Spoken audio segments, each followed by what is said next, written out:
안녕하세요, 역TV입니다. 오늘은 대한민국 공군의 눈물나는 스토리를 한번 설명하겠습니다.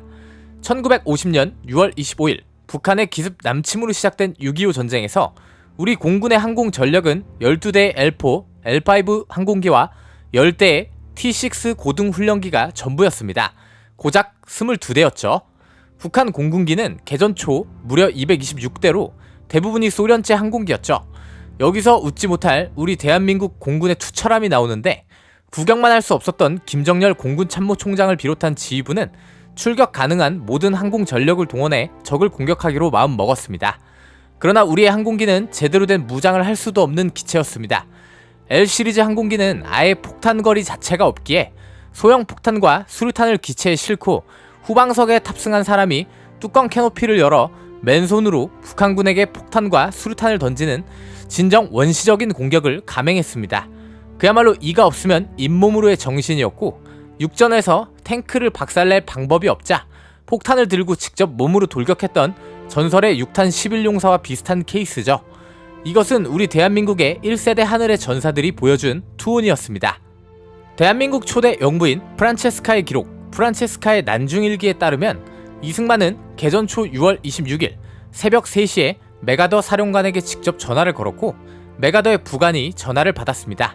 부관은 지금은 장군을 깨울 수 없으니 나중에 연락을 드리겠다 말했지만, 이승만은 격분하여 한국에 있는 미국인이 한 사람씩 죽어갈 테니 장군을 잘 재우시오 라고 말했고, 프란체스카가 깜짝 놀라 이승만의 입을 막으려 하자, 여보, 우리 국민이 맨손으로 죽어가는데 사령관을 안 깨우다니 이게 말이나 되는 소리요?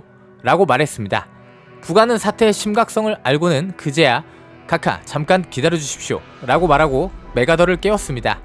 메가더와 대화하던 이승만은 오늘날 이 사태가 벌어진 것은 누구의 책임입니까? 미국이 좀 더 관심과 성의를 가졌다면 이런 사태까지는 이르지 않았을 것이오. 우리가 여러 차례 경고하지 않았습니까? 어서 한국을 구하시오 라고 항의했습니다. 이승만은 1948년부터 강력하게 신무기의 도입을 미국에 요청했습니다. 그러나 1949년부터 북한은 이미 대부분 소련제 최신 무기로 무장한 반면 미국은 국군의 무장을 돕지 않았죠. 메가더는 이 통화 이후 즉각 극동군 사령부의 히키 장군에게 무스탕 전투기 10대, 105mm 곡사포 36문, 바주카포 등을 한국군에 지원해줄 것을 명령했습니다. 이때 들어오게 되는 전투기가 대한민국 공군에서 최초로 운영한 기념비적인 전투기 F-51D 무스탕 전투기입니다. F-51D 전투기 10대가 들어오게 되는 것은 김정열 공군 참모총장이 훈련 없이 바로 F-51D 전투기를 몰 수 있는 사람이 얼마나 되냐는 미군의 질문에 10명 정도는 바로 출격 가능하다고 답했기 때문입니다. 이에 따라 6월 26일 저녁에 10명의 공군 조종사는 일본의 미 극동 공군 이타츠케 공군 기지로 떠났습니다. 대한민국 공군이 미군에게 처음으로 전투기다운 전투기를 인수하러 떠났을 때 조국은 6월 28일 서울을 북계에게 빼앗기고 내내 충격적인 패전 소식을 접하게 됩니다. 이들의 마음은 다급해졌고 한 번도 몰아본 적이 없는 기체로 이착륙과 무기 실사격에 최소 한 달은 훈련해야 한다는 미군의 말을 들었지만, 당시 인수단의 최고 선임자였던 이근석 대령은 이렇게 호소했습니다. 조국의 운명이 풍전등화와 같은데 여기서 훈련만 하고 있을 수는 없습니다. 빠르게 귀국하여 조국을 위해 싸우고 싶습니다. 미 5 공군 사령관 패트리치 장군은 이 건의를 받아들였습니다. 이들은 겨우 1회 30분의 비행 훈련으로 기종 전환 훈련을 마치고 현해탄을 넘어 7월 2일 대구 기지에 도착했습니다. 그러나 패트리치 장군은 체계적인 교육과 전투 운영을 위해 7월 1일 대구 기지로 교관 조종사와 행정장교, 정비사 등 100여 명을 미리 보냈습니다. 이들이 바로 한판 승부라는 의미를 지닌 바우트 1 부대였습니다. 10인의 공군 조종사들은 무려 7월 3일부터 출격에 나섰습니다. 이것은 엄청난 의미가 있습니다.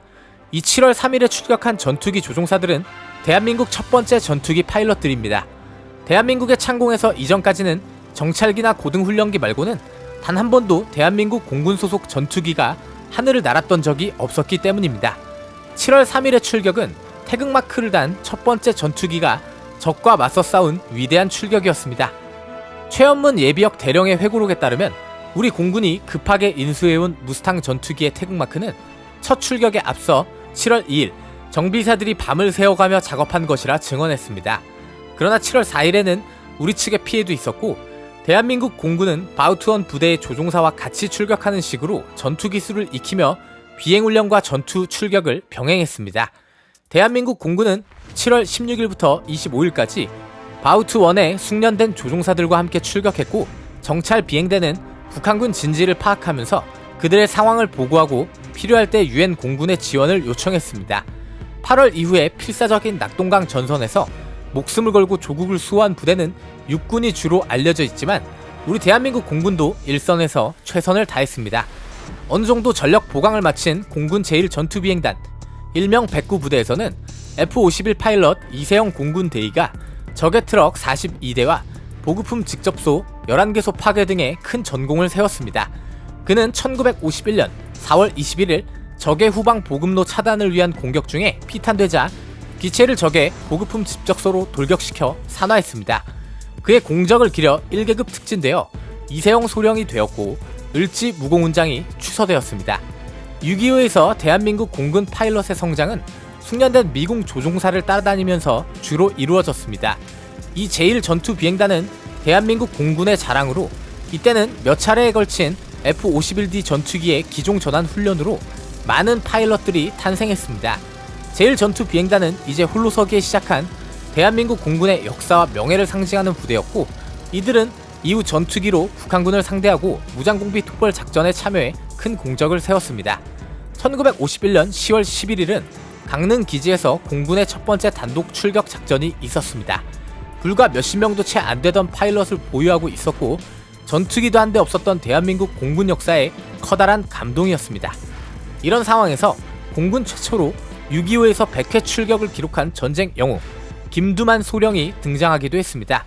대한민국 공군은 6.25 전쟁에서 출격을 통해 적군 889명을 사살하고 건물 1770개 동, 보급품 집적소 1203개소, 철교 및 교량 124개, 터널 108개, 포진지 521개, 벙커 521개소 등을 표적을 파괴하는 공적을 세웠습니다.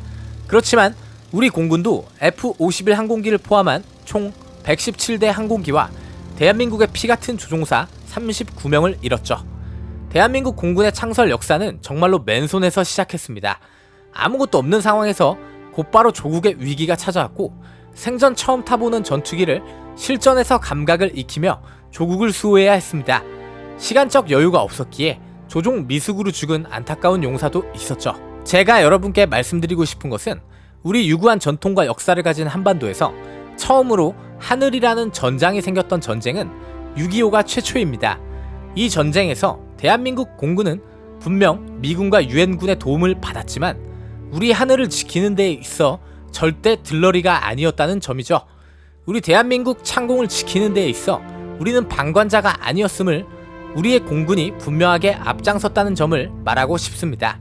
단 한 대의 제대로 된 전투기도 없었던 우리 공군은 조국의 자유를 지키기 위해 싸운 1세대 용사들 이후 2021년 2월 러시아의 국영 매체인 스푸트니크가 영국 글로벌 항공 매체 플라이트 인터내셔널의 보고서를 인용해 보도한 한국의 공군력은 세계 5위로 평가되었습니다.